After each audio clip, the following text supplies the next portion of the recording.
Well, howdy friends, Brian Flechsig of Mad River Outfitters, the Midwest Fly Fishing Schools, and Mad River Travel, and welcome back to another one of our Q&A videos. You know, we're back in town after the beginning of our summer travel season. We've been in Alaska, Montana, the Amazon. We're headed to New Mexico, I believe, New Orleans. We'll be in Michigan, as always. So a lot of times I don't know where I live. As of right now, I live here in this studio. Looking forward to answering your questions, which we always appreciate. And be sure to send those questions over to admin@madriveroutfitters.com. We typically communicate via email and via phone, not by social media usually, and we can't really get to the comments below. So if you want to communicate with us, send us an email or call us on the telephone. So let's jump right in.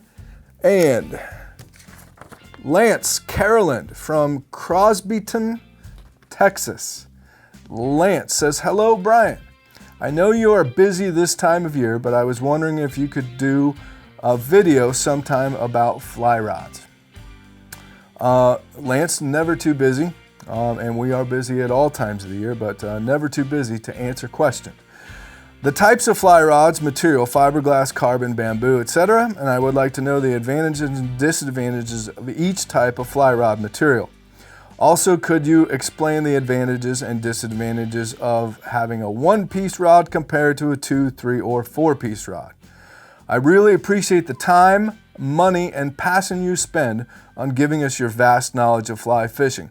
You're an incredible ambassador for our sport. Well, Lance, I am humbled and I greatly appreciate your sentiment. And I think it's kind of cool that you put money in there because, yes, it does cost us money to make these videos. And in return, it's the honor system. If you watch our videos, we would expect that you would do some business with Mad River Outfitters at some time in the future. So thanks for that. And yes, much passion. This is what we do for a living. I love doing it. So, you know, I think, Lance, I'm going to answer your question real quick today in some kind of general terms, and maybe we'll get out on the water and expand a little further on this. We are kind of planning to do a Getting Started in Fly Fishing Series 2, kind of be 102 episodes, and we'll get a little bit more in depth, but let's just give some basic definitions here. Bamboo versus fiberglass versus graphite, or as you say, carbon. Bamboo fly rods, very traditional, old school. It's what original fly rods were made from. And really, you don't see them that much in the industry, although there is kind of a core group of folks out there who love to fish with bamboo. But bamboo is very, very slow action rod. They're very slow, very smooth, very traditional action rods. A lot of folks do still love them. They're going to be more geared towards trout fishing and maybe dry fly fishing, although that's just kind of a generalization. But certainly not something I would recommend, number one, for a beginner or in today's modern fishing world. For example, I would really never take a bamboo rod to the saltwater, which is what I love to do, or peacock bass fishing. Maybe light duty trout fishing, of course catching a panfish on a bamboo rod can be fun, but bamboo is a very niche segment of the fly fishing industry, and it's not really where the industry is these days. There's only a handful of companies that are making bamboo rods.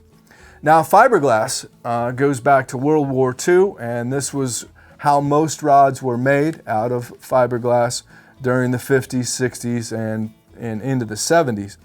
And fiberglass is actually making a comeback. You're starting to see manufacturers, again, reintroduce fiberglass rods. TFO's brought one out. Orvis has a retro. Redington has their butter stick. So they're gaining in popularity again, and it's kind of retro, people going back to the old days. But fiberglass is also typically fairly slow action. Okay, they're gonna, for the most part, be slower action rods, bend way down into the handle, and gonna be more for fishing, again, dry flies, I certainly wouldn't throw like a Kelly Gallup style streamer and a sinking line on a fiberglass rod, but I do, as a matter of fact, own a fiberglass rod that I fish with. I use it for fishing dry flies for trout. A lot of times they're shorter rods, so again, kind of a niche market, but certainly becoming more and more popular as we go in that kind of retro sense. Certainly, especially for beginner, intermediate, advanced, today's modern world is consumed with graphite fly rods, as they should be. From a performance standpoint, and in my world, again, being a saltwater angler, I love fishing for bass and big fish, peacock bass, muskie, pike. Those type of things are certainly going to be best done with a modern graphite fly rod. Really, there's a reason why most manufacturers make the rods out of graphite, is because it just casts better, it performs better, etc., etc. So I would say, unless you're looking to get into a niche, I will also say that one thing I neglected to mention is fiberglass is durable as heck. I mean, you can darn near take a fiberglass rod and touch the tip to the butt and it's not going to break. So that is one advantage, whereas graphite and carbon can be quite a bit more brittle. So there's an advantage of fiberglass there as well. But graphite rods are typically going to be faster, although they do come in a variety of different flex profiles. But for the most part, graphite dominates our industry, and for good reason.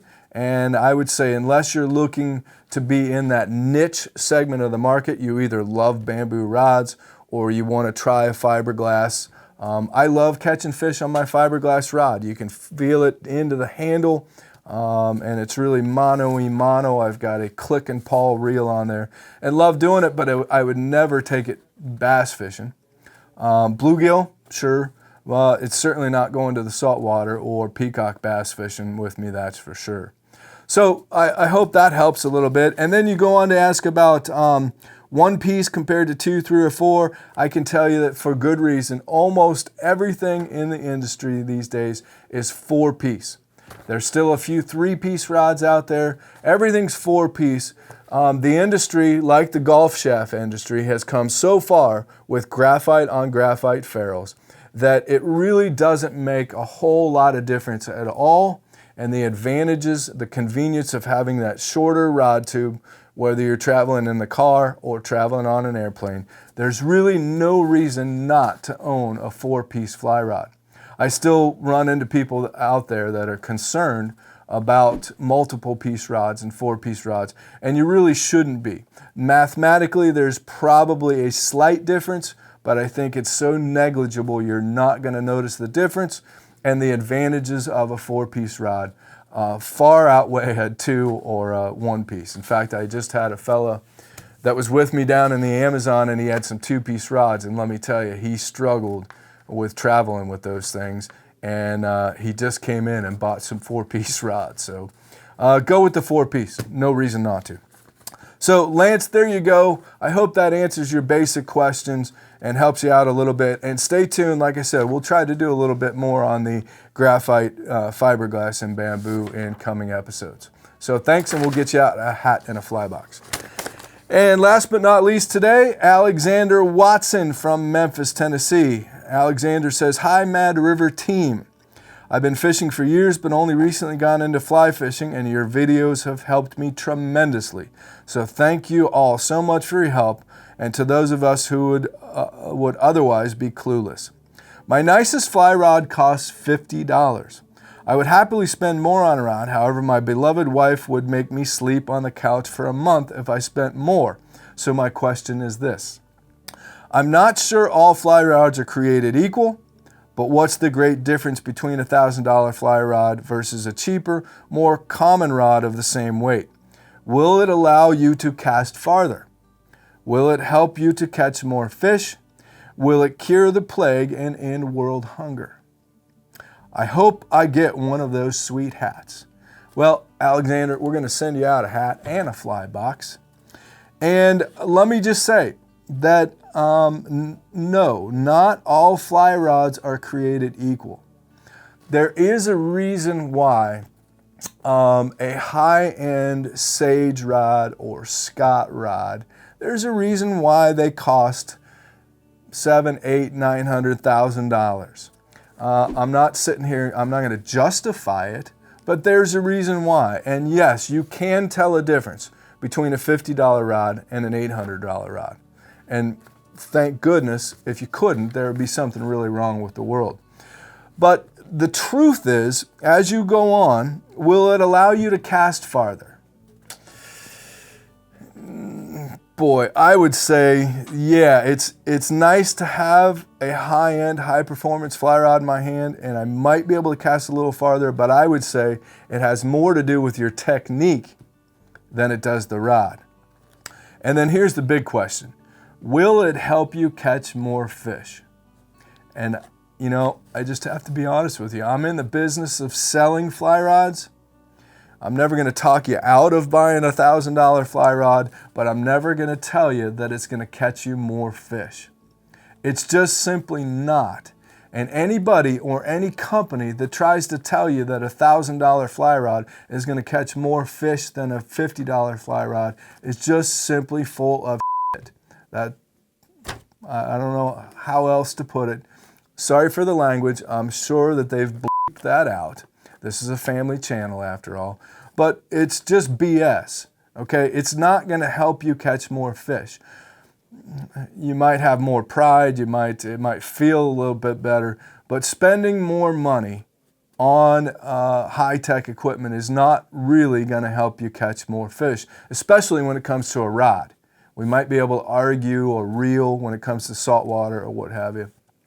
But no, that's just the answer. It's just not true. But it's what the industry wants you to believe. And then last but not least, will it cure the plague and end world hunger? I'm pretty sure the plague was cured, so we're good there. End world hunger, I think that's still going on, so it's yet to be determined. But I'm pretty sure an expensive fly rod is not going to cure world hunger. That I can say with complete authority. So, Alex, we appreciate you as always. Thanks for being here. I hope that answers your questions. And you know what? Let's keep your wife happy and stick with that $50 fly rod. I'm sure you're having fun with it. I'm sure you're catching plenty of fish with it. And if you're happy, well then who cares? That $50 fly rod is just perfect for you, and I would stick with it. And let's keep you off the couch. So, Alex, thanks for being here. Hope that helps a bit. As always, friends, send your questions to admin@madriveroutfitters.com. We communicate via email and via telephone. I know, kind of old school. But thanks for watching. We appreciate you being here. Be sure to subscribe. It's free. Be sure to hit the like button. That helps us. And stay tuned. We've got tons more coming at you. If you like this video, hit subscribe. It helps out a lot. And check out these videos. We think you might like them too.